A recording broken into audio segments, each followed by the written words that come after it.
Então, pessoal, eu vou compartilhar a tela do meu celular aqui para vocês acompanharem. Vou até desligar meu, não sei se eu desligo, vou desligar meu vídeo não. Vou só compartilhar a tela do celular para vocês irem acompanhando aqui.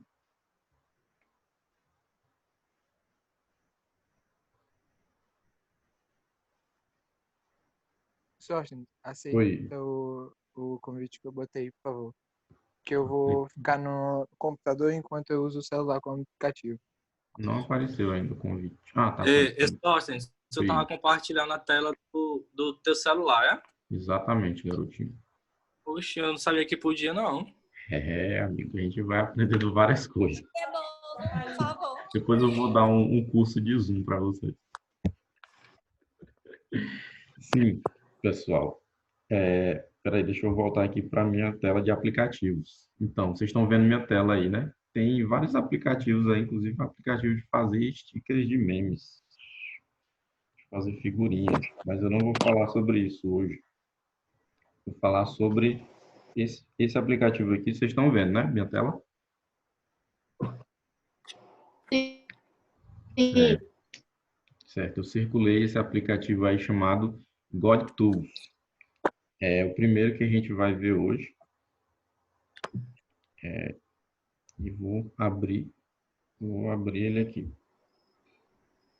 O aplicativo GodTools, ele tem uma ferramenta que é muito popular, a ferramenta mais popular da CRU, em geral, que é as 4 leis espirituais. E ele tem outras ferramentas parecidas com as 4 leis espirituais, que é essa Conhecendo Deus Pessoalmente e o Satisfeito. Ele também tem o D4, mas não sei porque que não está aparecendo aqui. Mas antes eu vou falar sobre esse Ensine-me a compartilhar. Ele é só uma breve introdução aqui de como compartilhar a fé. Eu vou falar rapidamente, porque o intuito da apresentação de hoje vai ser mais falar sobre as ferramentas em si.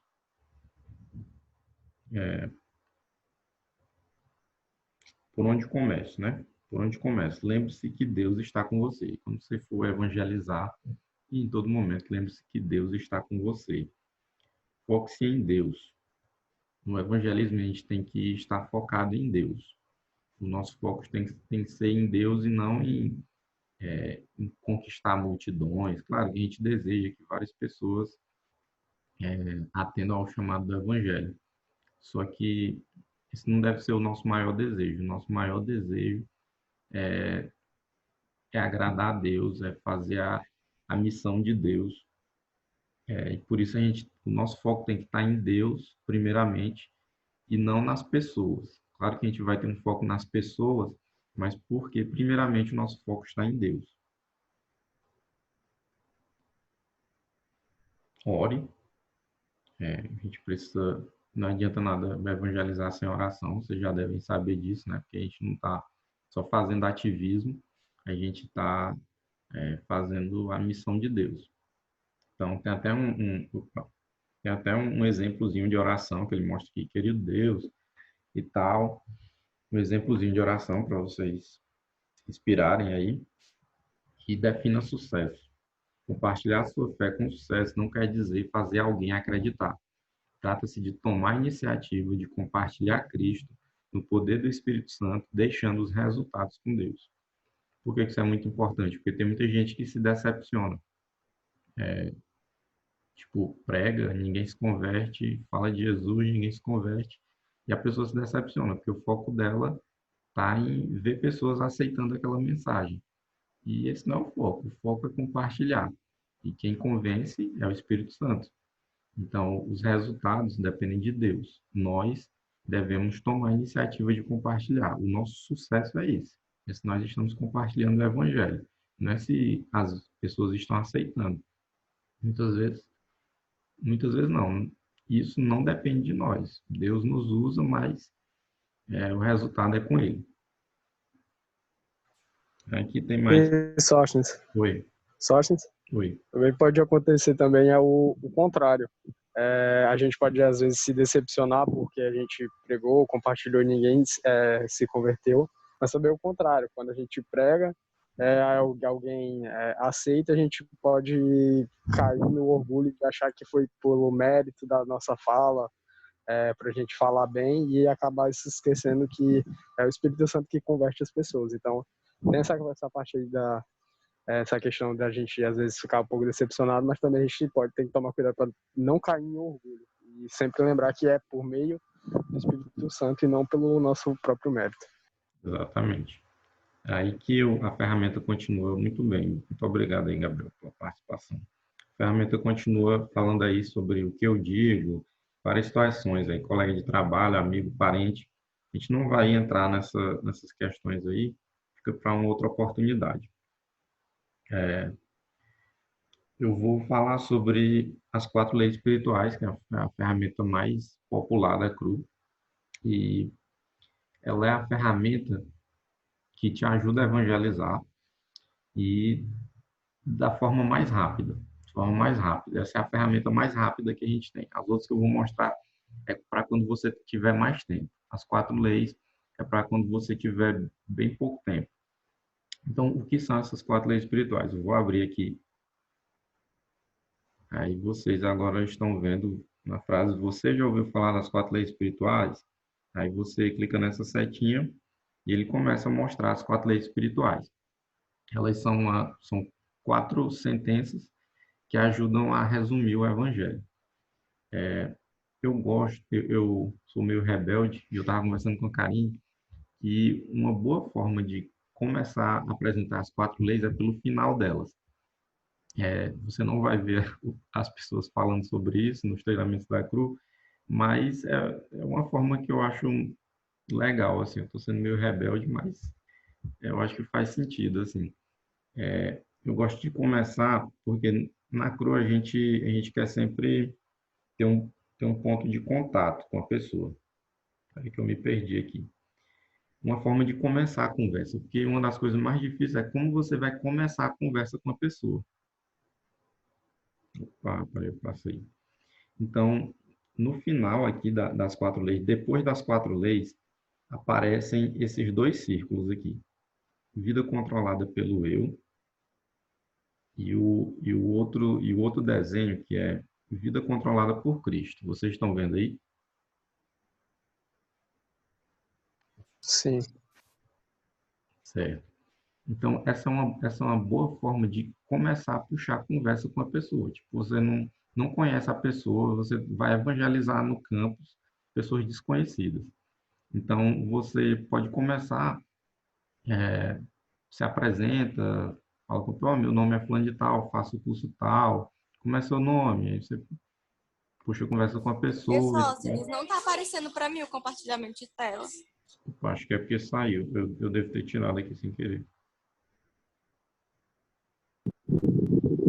Não. Tá aparecendo aqui. Tá aparecendo. Isadora, é porque tem 2 contatos do Sóstenes aqui. Um é PC e o outro é celular. Não é por isso, não? Tenta clicar no outro. É Sóstenes Agora Céus. sim. Céu, quer dizer. Acho que eu vou até... Eu vou tirar meu vídeo. Eu vou tirar meu vídeo, para não dar confusão. Sim, aí essa você chega se apresentando para a pessoa, tal, e no curso, alguma coisa, a pessoa não chega, eu vou evangelizar tal, uma, eu continuo com você, querendo saber quem é a pessoa. Isso, Tá Só travando, só. o áudio tá travando muito. Eu acho que é a internet. travando. Não sei. Vamos ver Pronto, se... para mim tá melhora.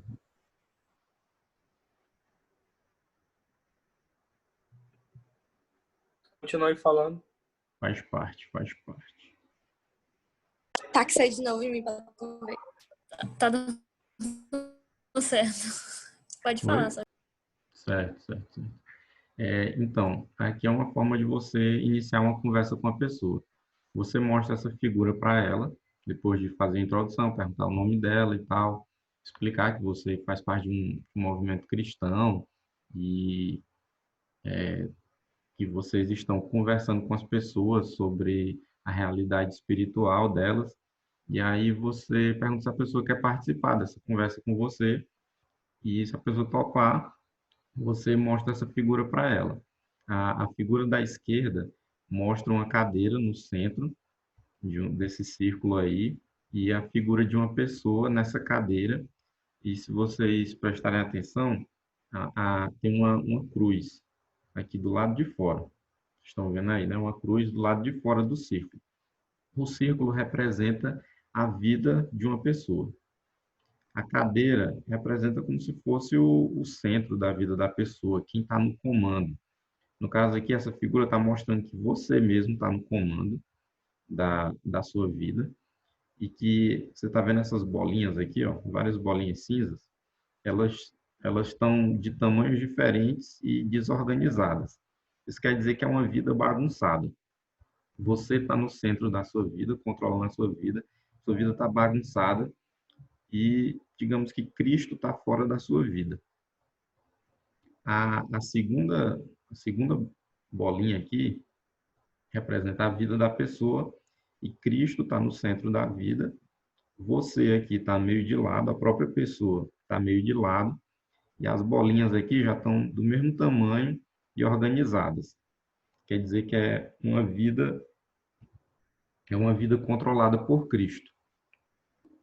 Aí você explica essa figura para a pessoa e pergunta para ela, qual dessas duas representa a sua vida agora? A da esquerda ou da direita? As pessoas normalmente vão falar a da esquerda. Aí você pergunta, e como você queria que sua vida estivesse agora? A pessoa normalmente vai falar a da direita, né? Não sei que a pessoa seja ateia e tal. E é por aí que você começa a conversa. Aí você já pode dizer, eu posso te explicar como você pode fazer para passar desse círculo da esquerda para o círculo da direita. Aí a pessoa topar, você apresenta as 4 leis. Olha, eu tenho 4 leis espirituais para te apresentar, que explicam por que a vida de muitas pessoas estão bagunçadas e como que Cristo pode arrumar tudo isso, colocar as coisas no lugar. A primeira lei é: Deus ama você e oferece um plano maravilhoso para a sua vida.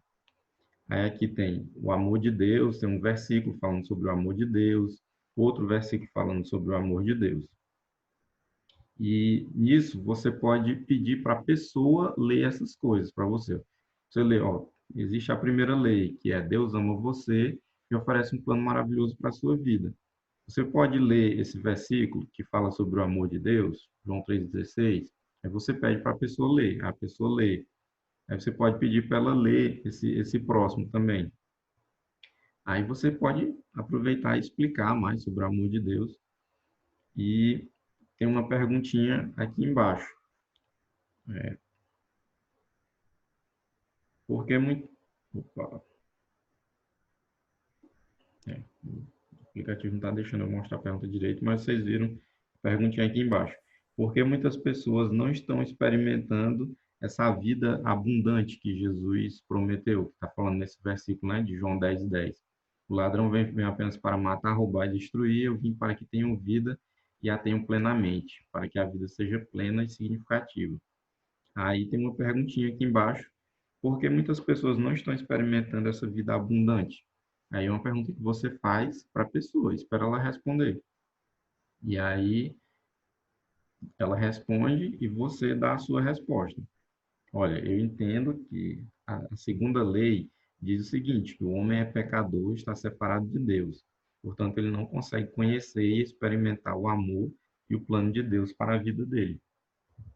Aí você mostra. O que a Bíblia fala sobre o pecado? Que o homem é pecador. Aqui, ó, tem um versículozinho e uma explicaçãozinha que você pode ler ou você pode explicar para a pessoa, se você tiver mais domínio, né? Essas 4 leis espirituais, elas são um guia para você que não tem muita experiência com evangelismo ou até mesmo quem tem experiência com evangelismo, mas se perde muitas vezes, né? Na hora de explicar as coisas, não segue uma lógica, e aqui você está seguindo a lógica. Primeiro você mostrou o amor de Deus, agora você está mostrando o pecado do homem. O segundo versículo aqui. O segundo versículo tem até uma figurazinha, né, que mostra o homem de um lado Aí tem um abismo aqui e Deus do outro lado. Esse desenho azul aí, com um triângulo representando Deus e o homem, e eles estão separados por um abismo. E o texto fala sobre isso. Eu tenho um versículo falando sobre isso e o texto falando sobre isso. Aí embaixo tem uma perguntinha. Uma pergunta não, mas uma frase de conexão com a próxima lei espiritual, que é: o terceiro princípio mostra o único meio de acabar com a separação. Ou seja, você mostrou que Deus é amor, que Deus tem um plano maravilhoso para a nossa vida, que a maioria das pessoas não vivem esse plano porque por causa do pecado, que as separa de Deus, e mostra, a próxima lei mostra o meio para acabar com essa separação, que é Jesus Cristo, é a única provisão de Deus para combater o nosso pecado. Somente por meio de Jesus podemos conhecer a Deus e experimentar o amor e o plano de Deus. Então tem 3 pontos. Ele morreu em nosso lugar, um versículo. Você pode pedir para a pessoa ler, você mesmo ler. O importante é que fique uma coisa dinâmica. Pode ser que uma hora você leia o texto, outra hora você peça para a pessoa ler para você, entendeu? Para não ficar só você falando. Aí, próximo ponto, ele ressuscitou dentre os mortos. Outro versículo, mostra a ressurreição de Jesus. Ele é o único caminho para Deus. Respondeu Jesus: eu sou o caminho, a verdade e a vida. Ou seja, aqui está mostrando aquela mesma figura de antes, só que agora existe uma ligação entre Deus e um homem, que é a cruz. Deus veio em direção ao homem através de Jesus, que Jesus Cristo é o caminho, a verdade e a vida. Lá embaixo, aí tem mais um textozinho, e lá embaixo tem uma frasinha de ligação para a 4ª e última lei, que diz o seguinte: não é suficiente apenas conhecer essas 3 leis. A última lei é que nós devemos individualmente receber Jesus Cristo como Senhor e Salvador. Então podemos conhecer e experimentar o amor e o plano de Deus para a nossa vida. Aí tem vários versículos, esses outros 5 pontos, que envolvem isso daí, que envolvem esse último ponto, que não adianta nada saber dessas verdades se você não tomar uma decisão individual de receber a Cristo. Ou seja, você explicou o amor de Deus, explicou sobre o pecado, explicou sobre o sacrifício de Jesus e explicou que a pessoa tem que tomar uma decisão. E aqui, ó, é um versículo apoiando isso, né? João 1:12, aos que o receberam, aos que creram em seu nome, deu-lhes o direito de se tornarem filhos de Deus. Ou seja, não é apenas uma questão de saber que Jesus Cristo morreu, mas você tem que receber a Cristo. Aqui, como é que recebe a Cristo? Você vê que é tudo ligado, né? Recebemos a Cristo por meio da fé. Tem um versículo falando. Quando recebemos a Cristo, o que acontece? Experimentamos um novo nascimento. E como é que recebemos a Cristo? É através de um convite pessoal. Eis que estou à porta e bato. Se alguém ouvir a minha voz e abrir a porta, entrarei e cearei com ele e ele comigo. Aqui mais um textozinho explicando o que é que envolve receber a Cristo, né? Que é buscar a Deus, mostrando arrependimento, confiando que Cristo entrará em nossas vidas para perdoar nosso pecado e nos transformar no que Ele quer que sejamos. Tá, eu continuo. Aí nós chegamos naquele desenhozinho e a posição certa dele é nessa posição aqui, né? Depois das 4 leis. Mas eu acho que faz sentido também você mostrar antes para ter uma forma